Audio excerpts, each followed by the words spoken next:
Hi everyone, another journey, and today's journey, despite my throat being sore, is involving the creative force behind Tinseltown, Tinsel T-I-N-Z, or C if you're in America, E-L-T-O-W-N, which is I concept project for development and interior design firm, redefining content creator spaces. And our guest is known for bold, immersive interiors. The latest landmark project, the BOOO, I believe that's pronounced, in Camps Bay, South Africa, recast 1960s Palm Springs glamour with striking views and yet so Hollywood flair, offering an Instagrammable haven that blends luxury and creative freedom for travelers and creators alike. And with my voice sounding deep, that sounds really good. Heaven creates freedom for travelers and creators alike. So, an influential figure in Germany's hospitality scene, our guest also owns Frankfurt's iconic The Place to Be bar, which sounds really good. I must try going there, even though Germany's far from me now. So, with a unique background spanning marketing and psychology, our guest's space transcend more aesthetics in finding deep engagement and fostering self-expression worldwide. We welcome Daniela to the journey. Hello. Hello. And like I said, and I do apologize again, I apologize for my voice. It started crackling this morning. It's like, uh. Yeah. Hopefully you're not getting sick. No, I hope not. I've got cough lozenges, so that will help it to keep it at bay. And like I said, it helps my voice keep deep. So, That would be good. everyone has a journey, and your journey is amazing. We spoke before we started recording about how journeys can be so defining, and obviously, you're limited to what you can say because when you're on TV, when you're on radio, I'm not condoning those companies in any way, so I'm not saying names, but you're limited because they want you to say what they want you to say. They want you to keep to what they want. Part of the Right. journey, Yeah. part of the journey is being able to be yourself. So being yourself and being true to yourself, Daniel. Tell us, Mm. tell us what started your journey. I think it's probably again and again, also from an early age, finding myself like kind of in the wrong place. I know that is like a common expression also for people on the spectrum, which I'm probably not. Meanwhile, I have doubts, but yeah, I mean, in kindergarten and everything was still fine. And I also considered to be best friends with my mom. My mom was fantastic. All my friends envied me. And then, like, I don't know even the English word, but the first 4 years of school, everything was also fantastic. I was very good at school. Everything was easy. So everything still felt right. Then my teacher recommended me for a elite school because I was so good at school. And that elite school was a girls only school by nuns. So it was a Catholic girls only school by nuns, and it was considered to be a great honor to go there. So coming from a modest background, my parents weren't academics and we weren't rich. We weren't poor, but we weren't rich. That, of course, was a great honor. And like at the age of 8 or 9, you also find that alluring, only girls, and it's like a story, like a fairy tale, and you don't see the long consequences. So I went to that school, and I immediately felt that I'm in the wrong place. So the whole setting, all the rich kids, all the rich parents coming to school fighting for the rich kids. So no, my kid has deserved better. My kid is the best. And my parents, with a whole lot of shame and the whole surprise how their daughter anyway made it to that school, they never came to school to fight for me. They were convinced that this all was a big mistake and I'm not as intelligent as someone thought, obviously. So I struggled so much at that school. I was such an outsider, but it never appeared to me to say to my parents, I want to go, I want to leave. Maybe I must go elsewhere. And now that I am familiar with the concept of Waldorf school and Montessori, I always think, oh my God, what would have become of me if I would have gone to school like this. That's impossible. So I suffered like 5 years in that school, and I know that I didn't belong there, but I couldn't open my mouth, and the bad marks I had was so punishing and gave me such a bad self-esteem. And then I changed schools, and I also felt I don't belong there. So I still made it, and then I got my first job and found out that I want to be a copywriter. And I was lucky. I got into a very big American advertising agency as a junior copywriter. And I loved the job. I loved copywriting, but I hated I figured out quickly that it's all about politics and that the clients are not really looking for creation. You are bothered to be engaged as a creative, but you're not allowed to have ideas. You actually uh, have a very narrow frame where you can operate in, and the products are very conservative. The companies are very conservative, and it's basically torture to sit there and see your great get ripped apart because they're too coward to go for it. Mm. So then I said, okay, I might be a good copywriter, but I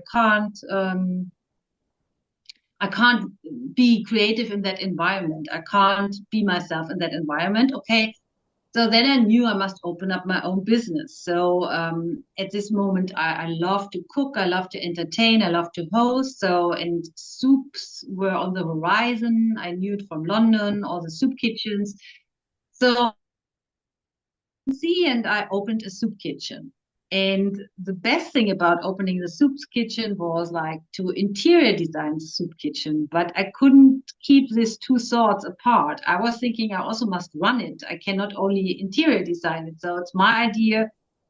And yeah, and then the bar came next door, which I also actually now looking backwards only wanted to interior design. And with the bar came all the guests who were talking about their problems. And with them came my own problems for my own parents and my own relationships. And that led me into becoming a psychotherapist. So I was thinking, okay, I want to know more about it. I'm going to study it. And yeah, and then even more people came and were asking who designed that bar, and then I was invited to decorate a house in London, and I was invited to decorate a house in Croatia, and then I finally arrived at the point that I'm now a psychotherapist, an educated psychotherapist, an interior designer, a bar owner, and it goes all well together. But it basically comes from a place of being in the wrong place. Also, now I'm in South Africa. I'm still also living in Frankfurt, but I have the same feeling for Frankfurt, especially with owning your own bar. You see more people than the average person who lives in Frankfurt, who goes to their job, has 10 colleagues, and then goes out once or twice a week.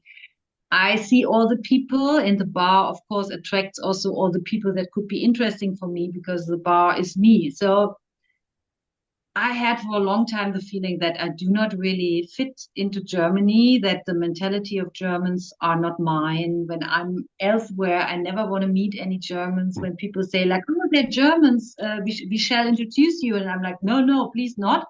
So when I go on holiday, no matter where, like if it's Italy or Croatia or Greece, people always talk in their language with me. So I always felt like could be from anywhere. So I feel the least German, let's say that. But yeah, I also did my first psychoanalysis in English because I was always thinking I will end up in a place where there's no German speaking. So Yeah. I just felt a lot that I'm in the wrong place and then find kind of the right place from the vibe, but still create your own thing, still open your own niche. So not finding stuff where you want to go, but then again also creating something. Yeah. And you touch upon in your earliest memories, you said about being on the spectrum. Do you feel like there was and this is from the psychological point of view, do you feel there was traits that people could have thought it was you on the spectrum? You mean the traits where people can find out that they're on the spectrum Yeah, early in life? yeah. Yeah, a lot. Yeah, a lot. So for the last 2 years, I was studying that extremely, and I must say I had no idea what that's called on the spectrum for a reason, because it's such a wide variety Mm, of things. But below the line, it's all neurodivergent, like ADHD is too, like OCD is too. It's just a different function of the brain. But if you as a child, the stimming, like when you need something, what you do repetitively, like to soothe your nervous system, so that's definitely a sign. Then all the special interest, if it's dinosaurs, but it could also be, I have a friend, she's like super over celebrities, and now that I know more about autism, I know that this is her special interest. So in a way, it's like kind of uh, a lot, yeah. yeah. So and also, like, if you want to separate, if you only eat certain foods and they should rather not touch each other on the plate, and other foods you cannot eat at all by no means, and then you have like meltdowns, like overstimulation of like too much sound, too much noise, too much light, too um or if you yeah, or if you listen to a certain song on repeat, like for 50, 60 times, and that's all kind of like typical spectrum behavior, I would Yeah. say, on the spectrum behavior. Yeah, because back when I was growing up, it was, not heard of, and then it became autistic or Asperger's, Mm, which is a German word in its own right mind. I mm, researched, but and then it goes into how it's known as now, the ASD. You don't say autism or Asperger's, it's ASD, yeah, and so psychologically speaking, it's good that it's now known as a one umbrella term, but at the same time yeah. people, when you say you got ASD, they will still say, you got autism, you got Asperger's, you got ADHD. They still will label as it was the old name. Yeah, yeah, I know. Because people don't know anything about autism. I think people are now forced to learn more, because I think all the kids that are born now, I think at one point neurodiverse will be the new normal. I think there are more and more neurodiverse kids because of all the overstimulating. We're living in times you can't have like a quiet life. So the outside world got so much and so hectic, and they force you to interact on all levels, social media, telephone, etc. pp. I think there's basically, and I also wouldn't say there's no good. It's not like that neurotypical is the good one or neurodiverse is the bad one. It's just like always, what is the majority of people? The world will always be ruled by the majority of people. When the majority of people is neurodiverse, the whole world will change. Mm, So, but it's just like it's not the bad or the good thing. And I think that's but it's also like, I mean, I had to deal with a lady, and she insisted she didn't know, but she was so obviously on the spectrum in a way, with all her habits and all her soothing mechanisms and all her coping mechanisms. And it would really help in our relationship if she would have told me, because she basically tried to hide it from me, and also made me feel like I'm the problem. So it would be so much easier, especially for someone like me. mm, That's my topic. If someone says, listen, I have a nut allergy, I have a garlic allergy, and I'm also on the spectrum. So I might be overwhelmed by new situations. I might have a meltdown. So just give me your manual and I will be fine. But to understand some behaviors, especially when you're not like kind of educated like me, and then the person tries to hide it from you, doesn't make it easier. So you know what I mean? yeah, I understand totally on that. It's just like I always know, and I've said it myself, and that's why I think I show traits. I'm not saying I have, because but I know no matter what, if I have got autism or Asperger's, whatever, I'm still up to who I am. But I always say, show me once, and I'll be fine. So that's Mm, my mm, indication to say, okay. I'm okay doing this, but show me once, I'll be fine. But if I need you, I need you again. I'll ask, But I do give that kickstart feel to say, look, show me the once. Because, Yeah, because when you do something new, how are you supposed to get it right first time? You can't. no, that's true. That's absolutely true. So saying show me once doesn't automatically say I'm autistic, I'm Asperger's or ADHD, whatever. It's just asking for a casual out. That's true. That you're right. You're right. It's just like the communication, you know. So some people are very judgmental, and that, I mean, there's a reason that someone doesn't want to come out like this because they have been labeled and put into boxes their whole life and Mm, misunderstood. But in between, there are people who actually have a real interest in understanding. And yeah, I think it must get more and more because from all my friends, all kids are autistic. And so it's definitely a little statistic in itself. So we yeah, must develop understanding of it, compassion for it, and just like integrate it like anything else because we are now so open-minded and there are still topics which are like, but for me personally, I mean, I'm not on the receiving end, but I do not consider on the spectrum anything out of the norm anymore. I mean, it's slowly coming to be the norm, in my mm, opinion.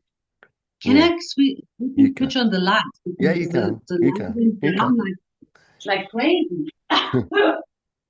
So I can hardly see anything anymore. It's okay. I'm in the dark podcast. So is it already better or must I take the other one too? That's better. Okay, much better. Okay. So, Yeah. so because I've, done training in per se ABA therapy, which is obviously working with children with autism, they like to get early intervention, and the earlier intervention that the child can get is obviously more beneficial.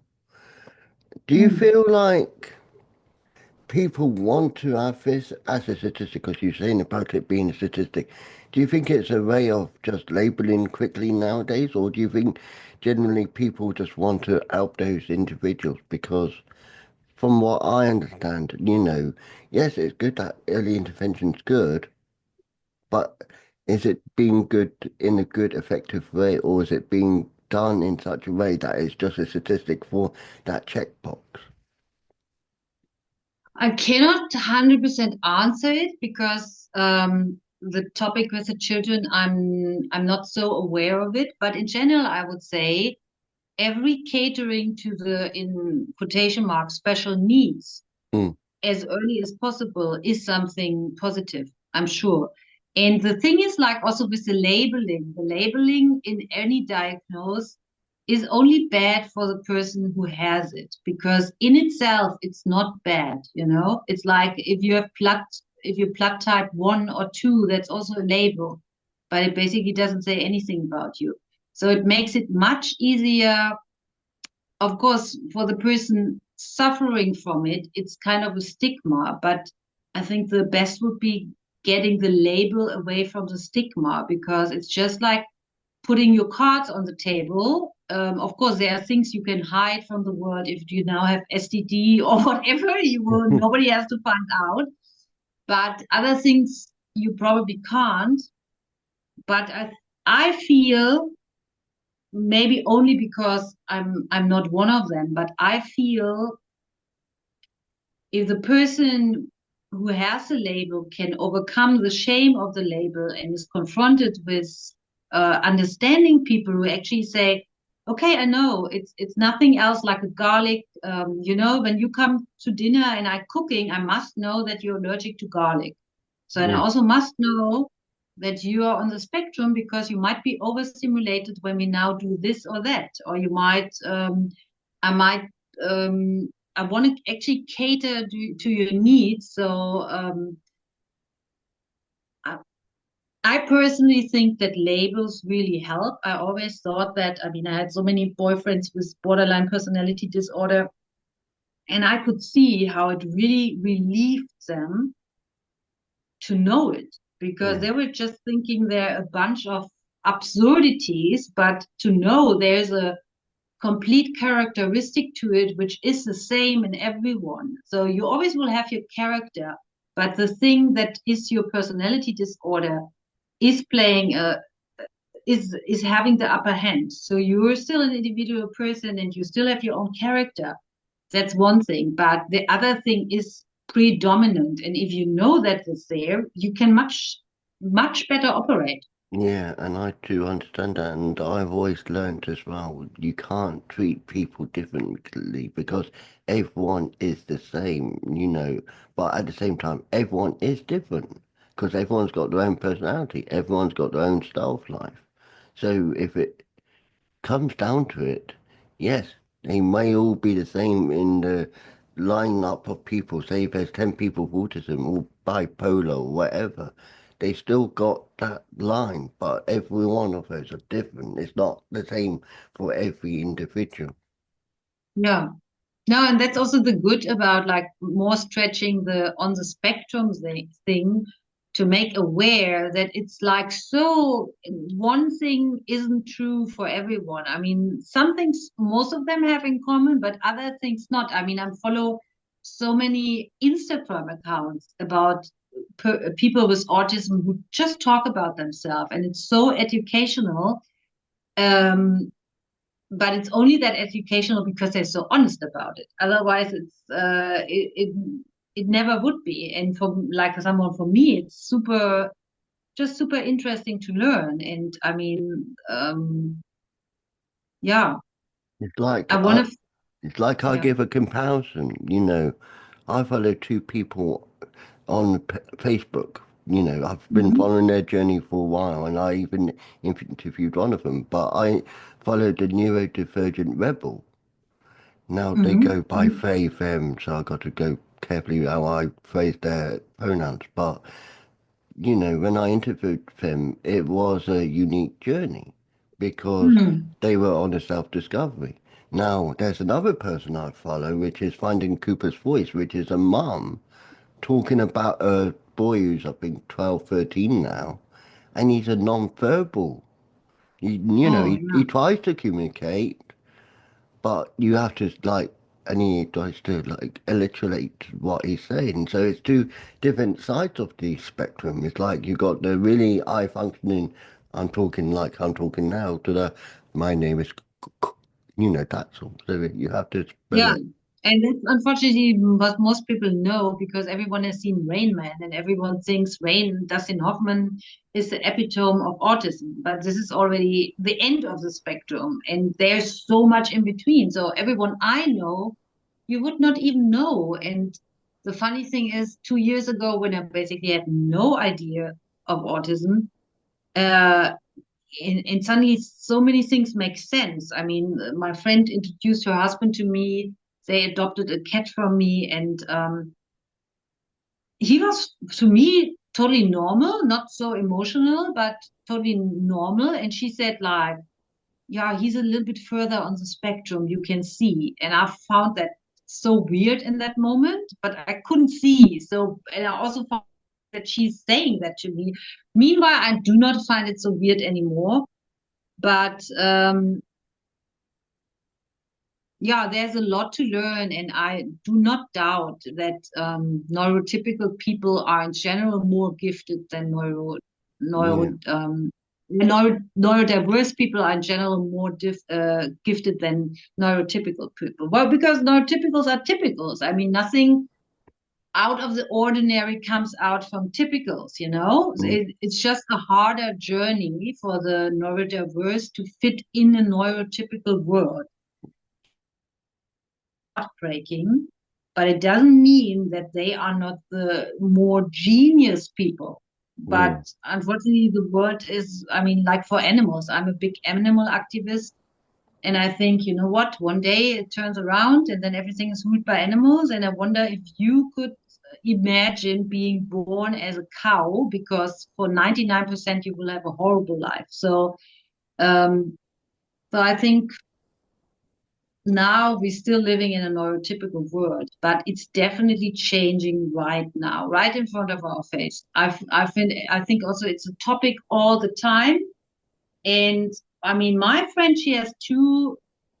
um, boys on the spectrum, and she works for her whole life with multiple disabled, like really badly disabled people. Most of them are as well on the spectrum. Mm, But I mean, the the obvious thing about them is their massive disability, so they can't do anything on their own.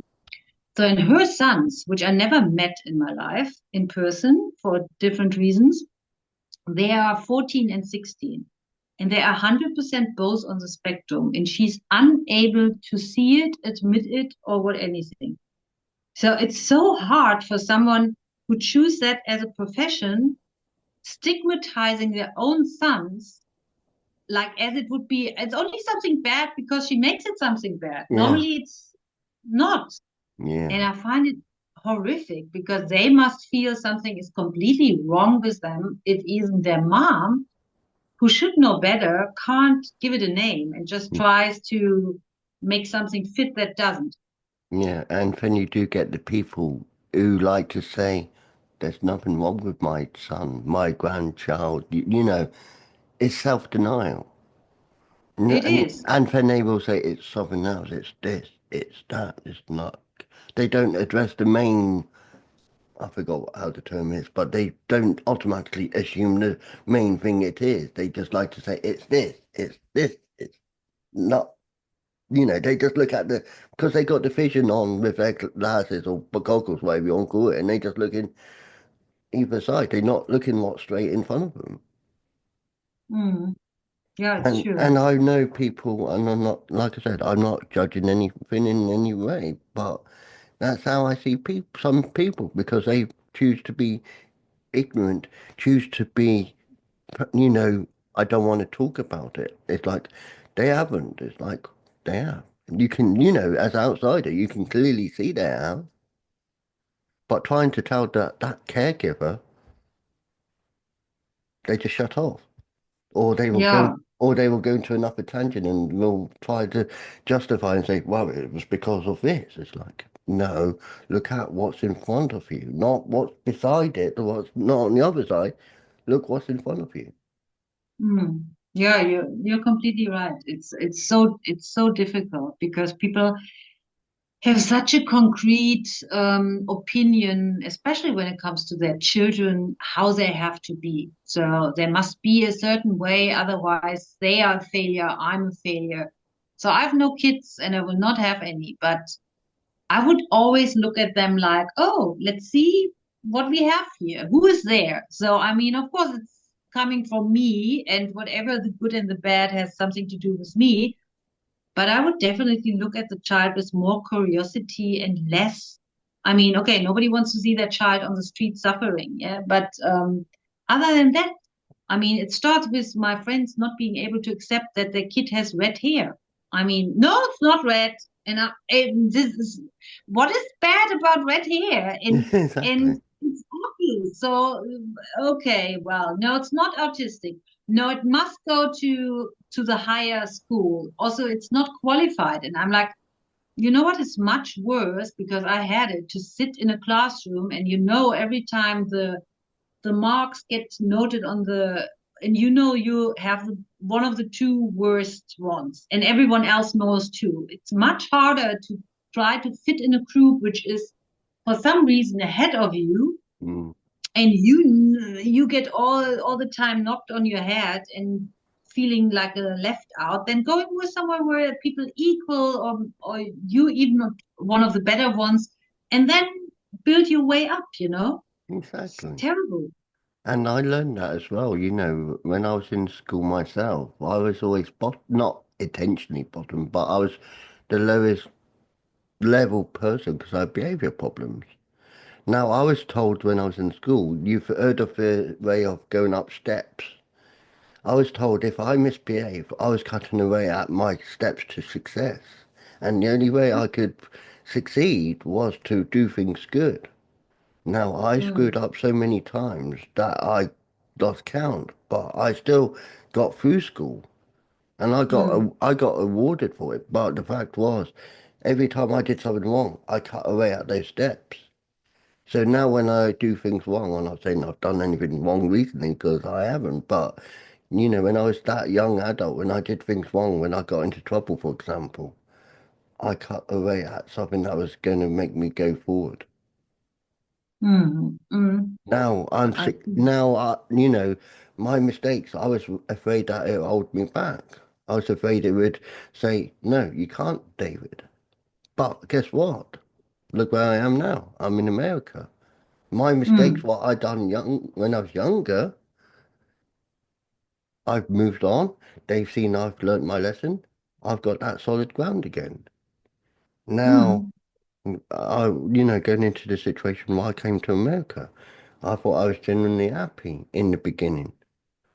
I'm not saying it wasn't, but it was happy, it was sad. Towards the end, it ended up being so distant, and then I ended up moving on. And where I am now, I'm feeling a lot better. mm. My steps are solid again, and Yeah, I'm feeling great because of that. So, yeah, so you I'm paved not. your own way. Yeah, so I'm not looking either side. Yes, I do, obviously, because you never know what's going to come on at you. Like you Mm. might have a job offer come at you from the left saying, "Do you want 40,000 a year?" There could be job offer, we give you 35,000, Yes, you can look at those options coming in. But I'm now looking instead of down in the face.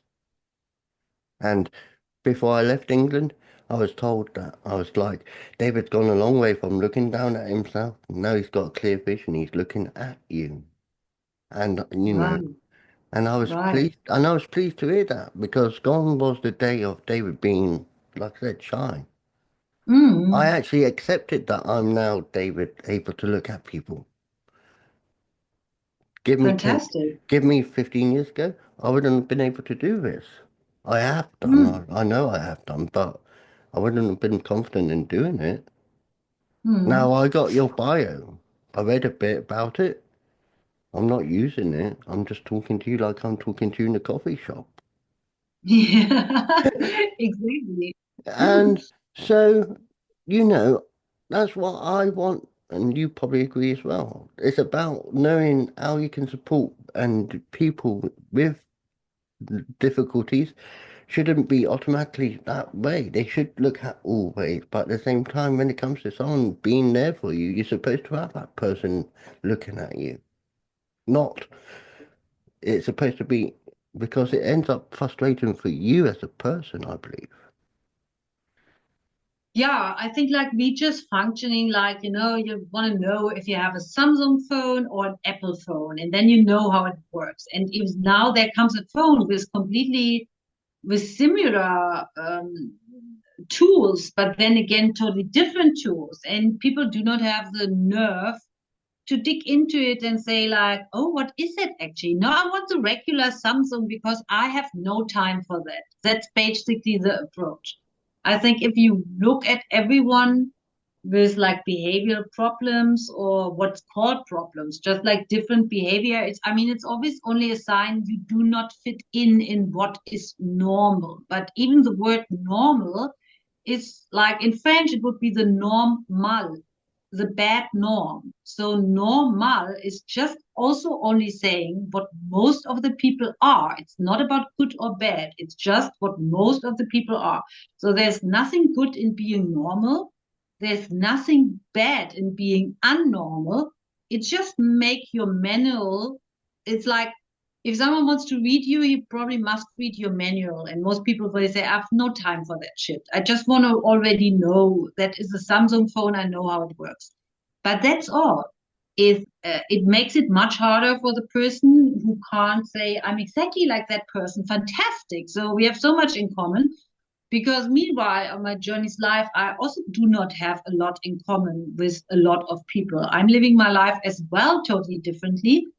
And it's sometimes really lonely because for a long time you had all the same interests like your friends. You went to school, you got your driving license, you were after boys, you went to party, and then one where the most part went into creating a family, the other one stayed single or whatever. But I'm like having a bar and living on the other side of the world, and I'm just living a completely different life. So my friends with kids, they hang out with other people with kids. Also, they have nothing in common but the kids. For Mm, me, the friendship is still so important, but for them, it's more important to have people who fit into their daily life because they also need their kids to be entertained. So it's then very disappointing that the friendships are not as they have been 20 years before, because in my heart they still are, because my form of being hasn't changed. I'm still my authentic self on my own. yeah. But they all mingled into a bigger system, and the bigger system took over. So, yeah. So obviously we're talking about your work as well, because we can't Mhm. always talk about autism, and I could go on all time about it, and I am passionate about it. That's the thing. I am passionate about it, so I could go on. But your work at what you do now, do you feel Mm. this is your way of releasing what's in your innermost feelings? Because obviously innermost feelings express a lot. You know, when you get the inspiration, yes, you get ideas, but is it what comes into your mind? Is it what makes you you, or is it just inspiration that is given to you and you take it into your own mind and you dissect it to make it unique? I think it goes both ways. So sometimes I see something and then I create the room for it. And sometimes I see the room and then I create what must come in the room. Yeah. I create things myself, and sometimes I see something which fits so much my inner world that I just must buy it because it's like as I would have created it myself. So, and then I do not even have a place to put it or hang it, but I know sooner or later I will use it because that is already part of my fantasy. Also, I never talked about it, but it's so much like me and someone else has created it. So I must buy it. So good excuse for always buying stuff, but it's really like this things piling up in my storage room, but I Mm, know I'm also never changing my style. You know, I've also dresses I have for 20 years because I was never into the trend. It was never, oh, what's in this year? It's always no, what's Danny? What would I wear? And I'm wearing basically the same stuff forever. And that's also why I can still wear something from 20 years ago. It will be still my style. yeah, and that is what is unique. And, you know, I can actually physically see the style just by looking in the background where you are now. Yeah. It's the unique style, and when reading what I read in the bio about known for bold, immersive, that is what it's about. That's showing the true personality. Because some people, you know, you get turn off the green screen where I am. You know, it's a plain white wall. Mm. You probably will say if it was your own apartment, I could do something with it, and I'll probably say, yeah, go for it, make it like this. I would But definitely do But the fact is, it's not my own apartment. I got to respect the rules of the people who own the apartment, so I got to keep it it. neutral. But the fact is, Okay, cool. I got ideas in my mind. You probably will look at it and say, "Oh, I like it. I like it. I want this." You know, you will automatically will, and goes back to the autism. It will like things will kick in your mind, and it will go no, over in your mind to say, "This will be good. This will be good." You know, it won't just be one fixed idea. You're like, I like that in that corner, this in that corner. You know, you have those ideas. And from what I see on the, call now, just behind you, black and white wall on the ceiling, Yeah. black and white ceiling. Exactly. It's chic, it's unique. You know, it's Mm. just, I like that. It's creative. It's really you. So I applaud you for being that way. Thank you. Thank you. Yeah. And it says about here, you know, Palm Springs from the 1960s, glamour, striking hues and retro Hollywood flair. Mm. Yeah, That's that's anyone's type of like, wow. Because you go to that's Hollywood in the 1960s, you go to a house in the 1960s, you mix those two together. It's like, you know, that's so nostalgic. You know, I've seen pictures, so I can relate to it. I've seen the pictures that were sent by your, publicist. yeah, yeah, yeah, exactly. Yeah, that's a It's world I just, would love it just to live shows in. that someone's passionate about what they want to Yeah, do. exactly. You're right. Very passionate. I had this all planned out in my head. I didn't have any computer programs or anything. So the people who renovated the house, I think they were like, "What is it about to be?" But when it was ready, it looked exactly like I imagined it, as I had like a computer program in my head. It was, I mean, it's nothing what you can call a photographic memory, but in a way, I can already see it. I don't have to look at it. I can see it in my head. Yeah, and that is just great. And obviously, people might want to say, how can they see this? And other than, if you want to, is there any way that people can see your work? Because if they are, listening to this, they might say, oh, we can't see what you're seeing. So how can Oh yeah, people? definitely. So the best would be, I mean, I also have websites, but the most you see on Instagram, it's as you already said, the Bohoho or Tinseltown Uh, design. okay, and I'll make sure that's put in the description beneath after the interview. Fantastic. So going into the future, do you see Mhm. yourself progressing more, advancing more? Do you feel like there's more projects in the mind, or do you feel like you're going to move on to something different? No, I'm not moving. I mean, maybe with that comes more that you more like say, okay, what I can see is like that I probably focus on creating lampshades, but I would still like, it must not be lampshades, but that's my newest obsession to learn how to make lampshades and then do really unproportional big lampshades. But it's possible that I get more artistic in the way I create and then probably sell it. But I always will create. It will only get bigger. I could imagine designing own furnitures and getting production. I mean, this is also a country where you can afford to get something customized. So this I can imagine, but it will always be that line. I'm not going back into hospitality. I mean, I'm still in hospitality, but I would never open another bar or another restaurant as much as I loved it. That time has passed. Yeah, and I totally get that. The last question, and I always Mhm. end with this, and it's a way of concluding your journey, but to help others. What would you say to people, you know, any kind of person who will come up to you and they will say, tell me about you, help me with my journey? What would you say to them? Really listen to yourself, just to yourself, like identify the voices in your head, which are, I just read the other day, shame is a lie you have been told about yourself. So find out which are narratives that people tell you, have been telling you, your parents, your teachers, your friends, things you have been told or experienced in relationship that people tell you, even if it's all over again. Figure out if this is really true or if this is a lie, and then figure out what you really think about yourself and how this goes in line, and then concentrate on what you think about yourself, and if there are areas that you don't like about you, then improve about, learn about yourself, do therapy, do self exploration. You must know yourself better to also know where your gifts are, where your passion is, and where you can only reach other people if things come out of the center. You can't fake it till you make it. You can never fake it.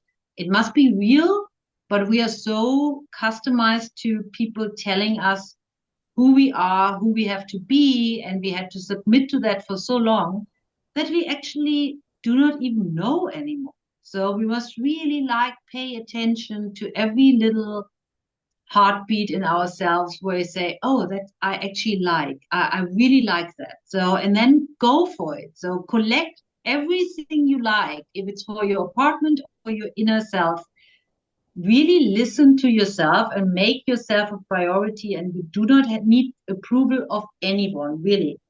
I agree with that. But I'd like to say thank you for sharing your journey with us today. You're Like I very said, I'll welcome. make sure I put the links of your work in the description. But thank you for Hmm. sharing your journey with us today. Thank you very And much. now, a message from Amy. Amy, it's over to you.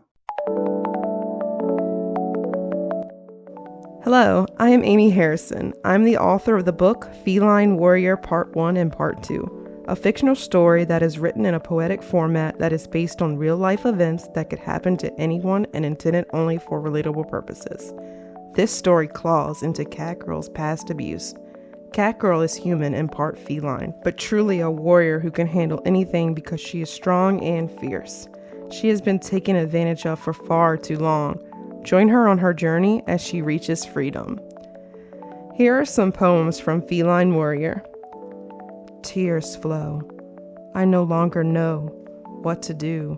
I am no longer who I once was, and it is because I made a choice to use my voice, and that is okay, because what I had to say was true, unlike me and you. Now I see. I am free. I am me. I am Catgirl. Ultimately, be you. Always stay true. Do what you want to do, because every day is made new. If you want to read more, visit the link in the description. Meow at you later!